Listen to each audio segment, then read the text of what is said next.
Hi, how are you? Matt Watson here from Wow. So Rolls-Royce has a range of beautiful luxury cars and they are all powered by a glorious V12 engine. However, that is not sustainable. Rolls-Royce is having to go electric and their entire model lineup will be fully electric by 2030. And their first ever electric car will arrive next year and it will be called the Spectre. And in this video, I'm going to tell you everything you need to know about it and show you what it's probably going to look like.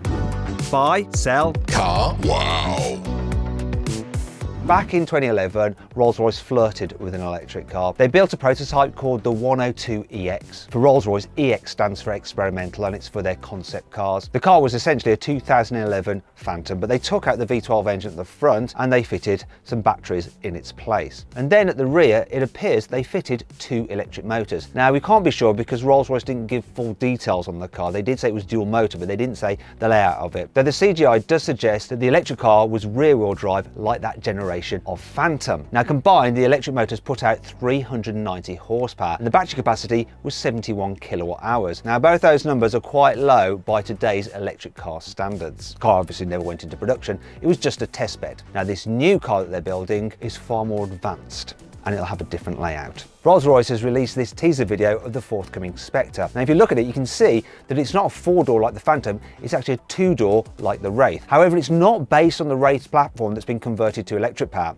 You see, the Wraith itself was actually based on an old BMW 7 Series platform from 2008. The Wraith has now gone off sale, so that platform is done. The new Spectre is actually based on the current Phantom platform, reason being that that platform was designed from the outset to be able to be converted to electric power. This is why Rolls-Royce itself says that the best way to think about the Spectre is like a Phantom Coupe. In fact, they had a Phantom Coupe from 2008 to 2016, which wasn't the Wraith. Rolls-Royce has also said that the Spectre will use that split headlight design similar to that used on the Phantom Coupe. But obviously it can't just be a retro looking vehicle, it needs to look to the future as well. And that's why it's probably going to take some inspiration from the 103EX concept car from 2019. Now this is a mad looking thing, isn't it? But the shape of the roof and the door design could influence the Spectre. Now when you put these two elements together, that Phantom Coupe and this 103EX, this is what I think that the forthcoming Spectre could actually look like. Now the design of this car isn't just about looking expensive, luxurious and stately. Being an EV, aerodynamics are super important. It needs to still be as efficient as possible to maximize the range. So aerodynamics are going to play a big part of how this car looks. Engineers measure how aerodynamic a car is by using something called the coefficient of drag, shortened to CD. Now the measurement of a CD is actually based on a ratio, and the ratio is how aerodynamic the car is compared to a block with the same frontal area. Now the old Rolls-Royce Phantom Coupe had a drag coefficient of 0.35 CD. Prototypes of this new Spectre have a drag coefficient of 0.26 CD, which is a big improvement, but it's not brilliant. The most aerodynamic car currently on sale is the Mercedes EQS, which has a drag coefficient of 0.20 CD. Thing is, when you start designing cars to be as aerodynamic as possible, it really affects how cool they look. For instance, the EQS is nowhere near as good looking as its internal combustion engine equivalent, the S-Class. So if you think about the figure that Rolls-Royce is achieving with their car and the fact that it's still going to look beautiful, they've done a good job. It isn't just the overall shape that Rolls has worked on to make sure the car is as aerodynamic as possible. They've made tiny little changes all over the car. For instance, the Spirit of Ecstasy will be ever so slightly smaller than on previous Rolls-Royces. I know this is sort of a little bit like removing the sprinklings off a donut to reduce the calorie intake. You know, it's not going to make that much of a difference, but you know what?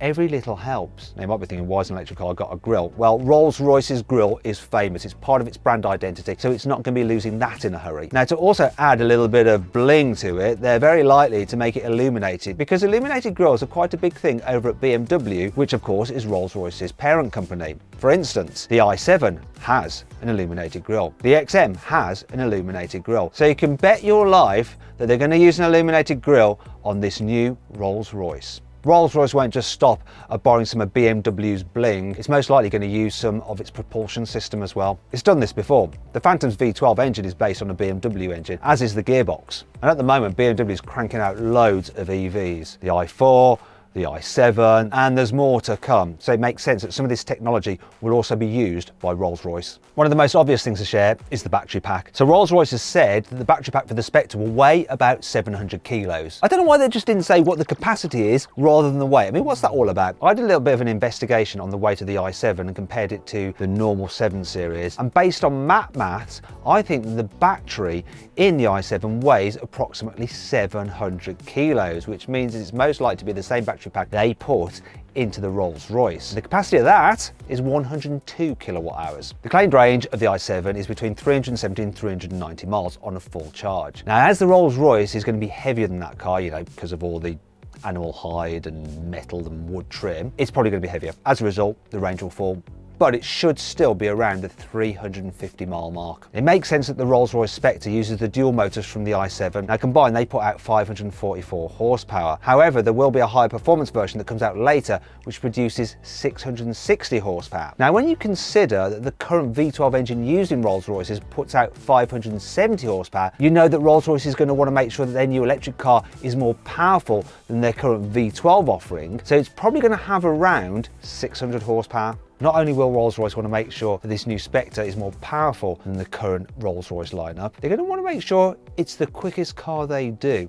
After all, electric cars are known for being quick. So if you take, for example, the current Phantom can do 0 to 60 in 4.8 seconds, it's going to have to be quicker than that. So it's likely that Rolls-Royce will be looking for the car to do a 0 to 60 time of at least 4.5 seconds, perhaps even less. But do Rolls-Royce owners really care about 0 to 60 times? Well, no, not really. They do like performance, but they want effortless and relaxing performance. They want their cars to be quiet, and electric power is perfect for that.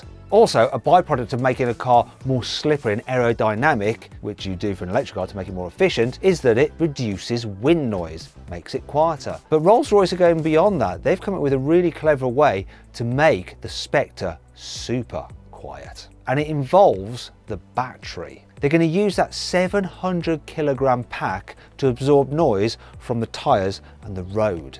It's really clever. It means that they don't actually have to fill it with so much soundproofing to make it super quiet. Hopefully they won't make it too quiet like they did originally with the Ghost, where the car was so quiet that the moving sensation made people sick and had to take some soundproofing out. I'm sure they've learned their lesson. Another benefit of the EV layout is that because you've got the batteries underneath the floor and you've got some small electric motors on the axle, there's no big internal combustion engine taking up room underneath the bonnet. So as they did with the 103EX, they use that space for some rather cool bespoke luggage. And they're probably under this with a Spectre because it means that they'll be able to make some more money from their customers with this rather lovely luggage set. And that brings you on to the price, which obviously is something that Rolls-Royce buyers don't even think about because it's too vulgar and they're so rich it doesn't really matter anyway. However, if you look at the price of the Wraith, that used to cost £250,000. If you look at the price of a current Phantom, they start at £400,000. Obviously, that is a flagship. The Spectre will be sold alongside it, so it can't cost more than the flagship. But being an EV, it's going to cost more to produce. EVs are just more expensive. So the price of the Spectre is going to be somewhere between the £400,000 of the Phantom and the 250 grand of what the Wraith used to cost. It's probably going to be around £350,000 is my reckoning, but don't hold me to that. We'll find out for sure exactly how much it costs when it goes on sale in the end of 2023.